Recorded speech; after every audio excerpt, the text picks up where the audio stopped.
pagi kita akan menyemangati diri kita sendiri. Dengan apa? Dengan yel-yel semangat pagi. Jadi kalau saya bilang selamat pagi, kalian jawab pagi, pagi, pagi, semangat. Oke? Kalau saya bilang selamat pagi, kalian jawab apa? Pagi, pagi, pagi, semangat. Oke, tahu ya? Yuk. Selamat pagi. Pagi, pagi, pagi, semangat. Masih sangat masuk ya. Sekali lagi. Semangat pagi. Pagi, pagi, pagi, semangat. Oke, untuk masing-masing guru-guru juga. Yuk. Sekali lagi yang kompak. Semangat pagi. Pagi, pagi, pagi, semangat. Tepuk tangan untuk kita semua. Nah, jadi untuk pertemuan kali ini kita akan membahas mengenai teks cerita pendek. Di sini udah pernah belajar tentang teks cerita pendek? Belum? Baik. Kali ini kita akan belajar atau mengulas tentang materi teks cerita pendek.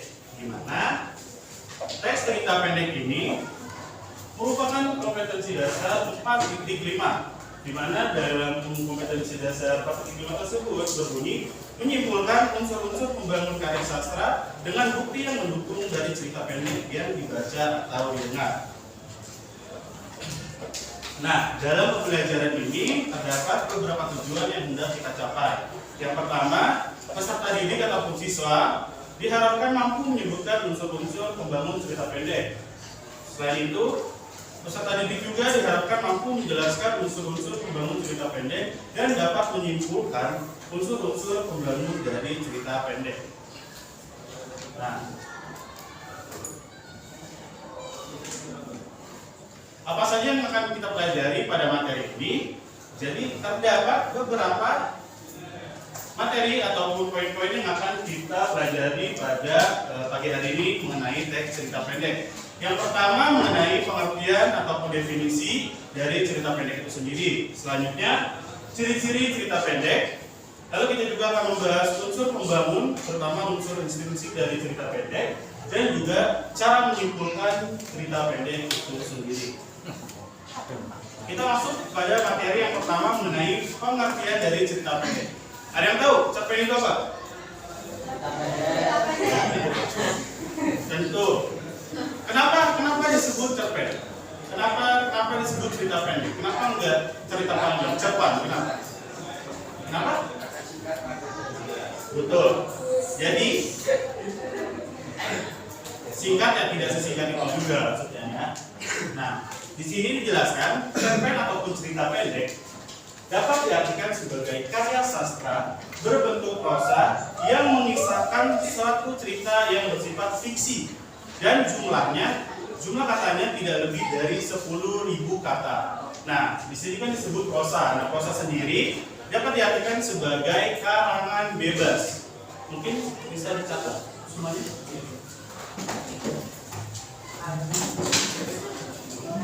Ya, sambil mencatat sambil mendengarkan.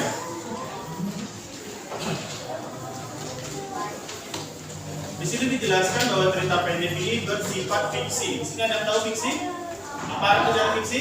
Tidak nyata ataupun berbentuk karangan ataupun rekayasa. Jadi cerita pendek merupakan cerita yang tidak benar-benar terjadi.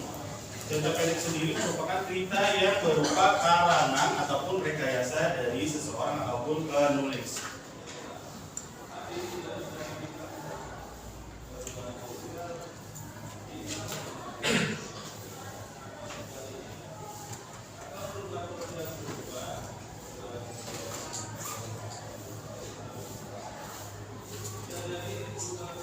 Sudah semuanya?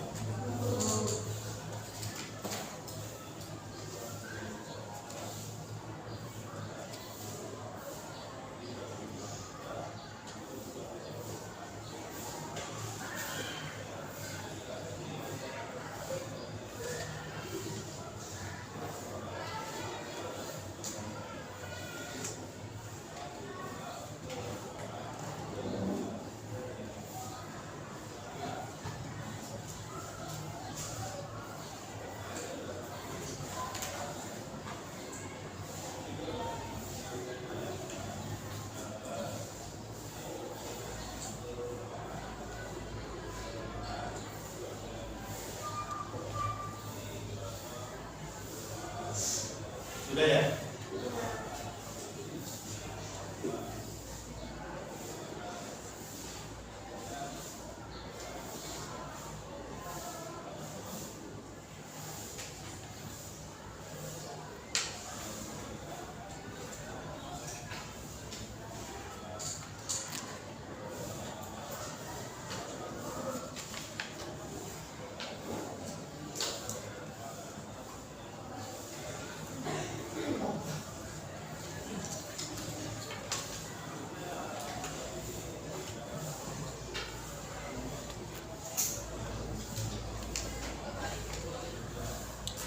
Udah?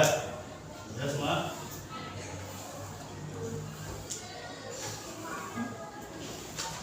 Nah, setelah kita mengetahui tentang pengertian ataupun definisi dari cerita pendek atau cerpen, selanjutnya kita perlu juga mengetahui ciri-ciri dari cerita pendek itu sendiri. Jadi, ada beberapa ciri yang mesti kalian ketahui terkait cerita pendek. Ciri yang pertama, cerita pendek terdiri dari 10.000 kata. Yang kedua, memiliki alur tunggal ataupun berfokus pada satu konflik saja. Yang ketiga, bersifat fiktif atau rekayasa. Yang keempat, memiliki aspek kehidupan ataupun nilai moral. Yang kelima, penggunaan diksi atau kata yang tidak rumit atau dapat mudah dipahami. Dan yang keenam, ciri-ciri dari cerpen tersebut dapat membacanya sekali duduk. Bisa ditulis sambil mendengarkan. Jadi cerpen sendiri, ciri-ciri yang pertama terdiri dari 10.000 kata.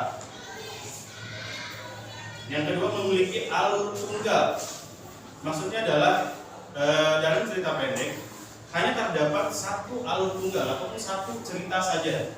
Jadi cerita pendek tidak memiliki 2 atau 3 cerita, tetapi memiliki alur tunggal ataupun hanya berfokus pada satu konflik atau satu permasalahan saja. Nah, yang ketiga, bersifat fiktif. Mungkin kalian juga sudah paham. Jadi cerpen sendiri tidak benar-benar terjadi. Cerita yang terkandung di dalam cerpen tidak benar-benar terjadi ataupun fiktif atau rekayasa. Itu hanya sebuah rekaan, sebuah buatan, sebuah karangan dari seseorang dalam menulis cerita pendek. Nah, yang keempat, memiliki aspek kehidupan ataupun memiliki nilai moral. Di dalam cerita pendek tentu akan terkandung sebuah nilai moral ataupun amanah di dalamnya. Ya, jadi amanah sendiri merupakan pesan-pesan yang terkandung di dalam cerita pendek tersebut. Yang kelima, ciri-cirinya, cerita pendek hanya menggunakan diksi atau kata yang tidak rumit atau mudah dipahami. Nah, biasanya ciri dari cerita pendek ini, kata-katanya itu menggunakan kata-kata yang dapat mudah dipahami oleh si pembaca. Jadi tidak memiliki kata-katanya itu tidak sulit ataupun tidak susah. Nah, yang keenam, dapat membacanya sekali duduk. Ada yang paham maksudnya?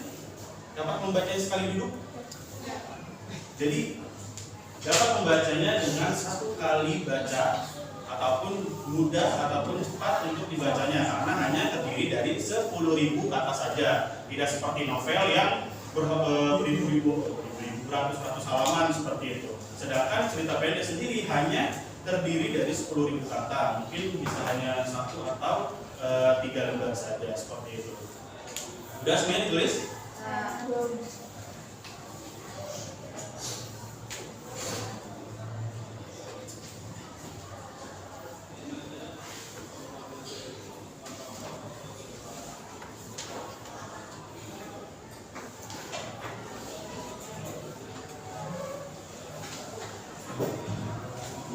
Sudah ya?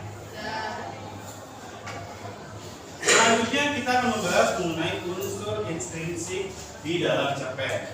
Jadi unsur intrinsik sendiri merupakan unsur yang terkandung di dalam cerpen yang berkaitan dengan cerita pendek. Jadi tadi sudah kita pelajari mengenai definisi dan juga ciri-ciri. Selanjutnya kita akan membahas mengenai unsur intrinsik dari cerita pendek. Jadi ada beberapa unsur intrinsik yang perlu kalian ketahui di dalam cerita pendek ini. Ya. Jadi ada 6 unsur pokok yang terkandung di dalam cerita pendek. Yang pertama ada tema, lalu ada tokoh. Yang ketiga ada latar. Yang keempat ada alur. Yang kelima ada sudut pandang. Yang terakhir ada lamangan.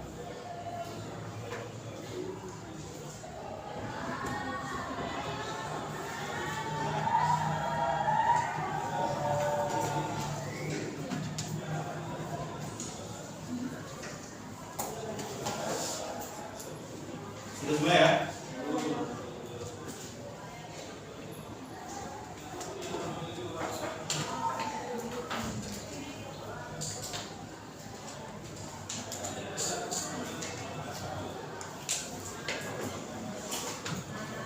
Nah, kita beralih kepada unsur intrinsik pertama di dalam cerpen. Yang pertama ada tema. Mungkin saya minta untuk satu anak untuk membacanya. Mungkin masuk baca yang pertama.